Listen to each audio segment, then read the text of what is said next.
एक परिवार है जिसमें 2 पीढ़ियां रहती हैं और उस एक घर में 2 विवाहित जोड़े भी रहते हैं। उसके बाद में उनकी आपस में कुछ संबंध बताए गए थे। आप प्रश्न पढ़ लीजिए पॉज करके और उसके बाद हम हल कर। देखिए प्रश्न में दिया हुआ है कि M.O. के पति पत्नी का पिता है। M नाम का जो व्यक्ति है वो, देखिए M को हम यहां रख देते हैं। ये O के पति का पिता है या पत्नी का पिता है, तो O जो है वो कहां आएगा, नीचे आएगा, और ये M क्या आएगा, मेल है क्योंकि पिता है। ठीक है, अब ये किसका पिता हो सकता है, पत्नी का भी हो सकता है और पति का भी हो सकता है। यानी यहां पर 2 व्यक्ति हैं, एक तो O है और एक व्यक्ति और है जो इससे संबंधित है। ठीक है, अब वो कौन व्यक्ति है हमें पता नहीं, आगे पढ़ते हैं पता लग जाएगा। RS का मामा है। ठीक है, अब देखिए एक बंदा है R, तो मामा है तो मामा बड़ा होगा, तो मामा को हम यहां ऊपर रख देते हैं। ठीक है, मामा है यानी कि मेल है। किसका मामा है, S का मामा है, तो S को हम यहां रख देते हैं। ये हमें पता नहीं है मेल है या RS का मामा है जो पुरुष नहीं है। कौन, S, ये पुरुष नहीं है यानी ये क्या है, फीमेल है। ये भी हमें पता लग गया। चलो, M R का साला या जीजा है। M है ना, ये R का या तो साला है या जीजा है। हम मान लीजिए कि हम इसको जीजा बोल देते हैं, ऐसे फिलहाल चेंज कर देंगे अगर हमें गलत लगेगा तो। और ये साला है। ठीक है, ये दोनों का आपस का ये रिलेशन है। उसके बाद क्या बोलते हैं कि P और S एक दूसरे की बहनें हैं। ये S है ना, एक P और है यहां पर। ठीक है, ये दोनों क्या है, बहनें हैं। तो ये P क्या हुई, ये भी फीमेल हो गई, इसी की पीढ़ी में आ गई। उसके बाद में क्या है, Q N का पुत्र है। ठीक है, अब ये N का पुत्र यानी N ऊपर आएगा और Q है इसके नीचे आएगा।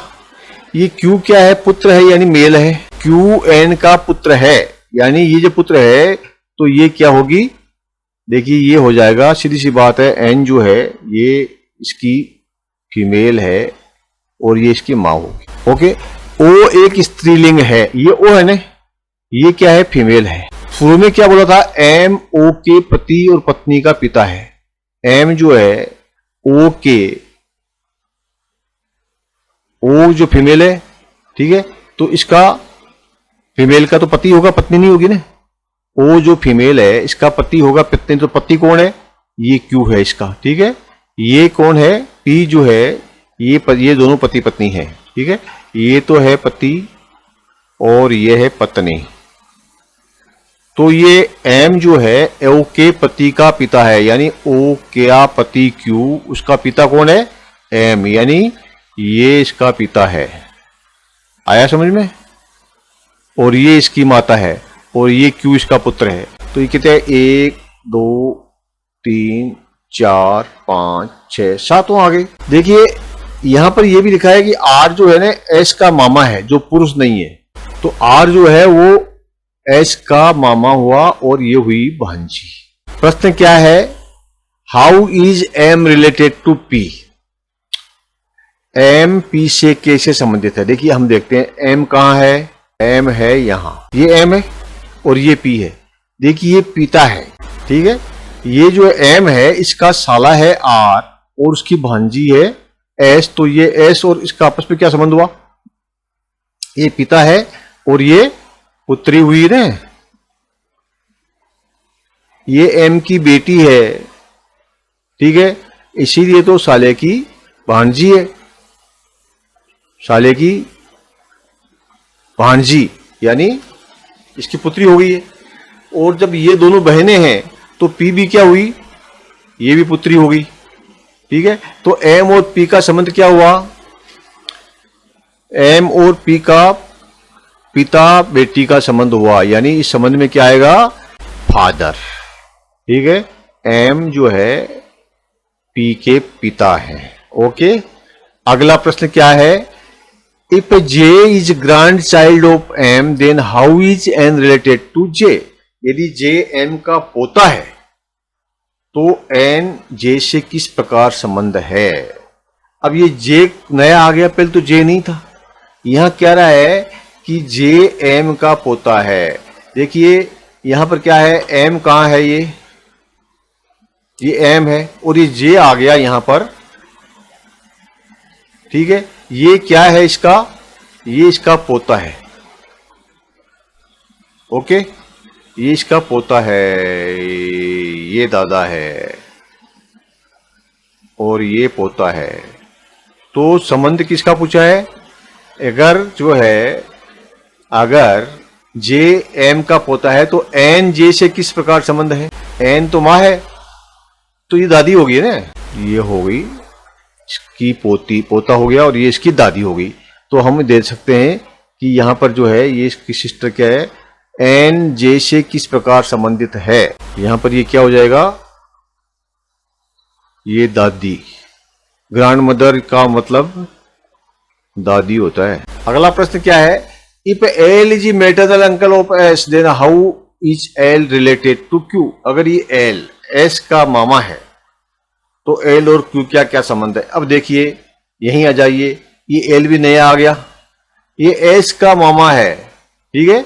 ये जो S है ये इसका मामा, देखो एक मामा तो ये था पहले R और अब ये L और आ गया, ठीक है। तो प्रश्न क्या है, प्रश्न क्या है कि L Q से कैसे संबंध रखता है? तो L तो देखिए यहां है और Q कहां है, Q है यहां, ठीक है। अभी Q और L का क्या संबंध होगा, ठीक है। देखिए ये भी मामा है, तो ये तो दो मामा मामा भाई हुए गए ना, ठीक है। और ये मामा है तो ये इसका जीजा है, M इसका जीजा है, ठीक है।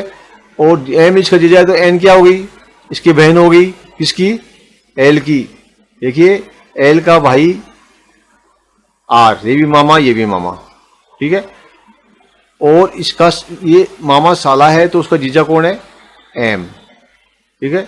और जीजा की पत्नी N, यानी ये हो गई बहन किसकी, L की। और ये बहन का बेटा, तो बहन का बेटा क्या होता है, बहन का बेटा क्या होता है, ठीक है। या बोलिए कि इस बहन का जो बेटा है उसका ये मामा है, ऐसे समझ लीजिए, ये इसका मामा है, ठीक है। तो ये इसका हम कह देंगे, इसका उत्तर क्या है, मामा ही आ जाएगा। हम इसको बोल देंगे कि देखिए पुत्र नहीं है, पोता नहीं है, भतीजा नहीं है, ये हो गया आपका चाचा नहीं। ये अंग्रेजी में हिंदी में प्रॉब्लम है, देखिए ये अंकल लिखा है इसके अंदर। अब इसको एक्चुअली क्या है, इसका हिंदी अनुवाद में चाचा भी हो जाता है और मामा भी हो जाता है, ठीक है। तो हम इसको अंग्रेजी में तो उत्तर देंगे तो अंकल ही बोल देंगे और हिंदी में देंगे तो हम इसको मामा बोलेंगे, ओके। आशा है आपको समझ में आ गई होगी, बहुत सिंपल सा प्रश्न है। Good luck, thank you. मन में है विश्वास, पूरा है विश्वास, हम होंगे कामयाब, हम होंगे कामयाब।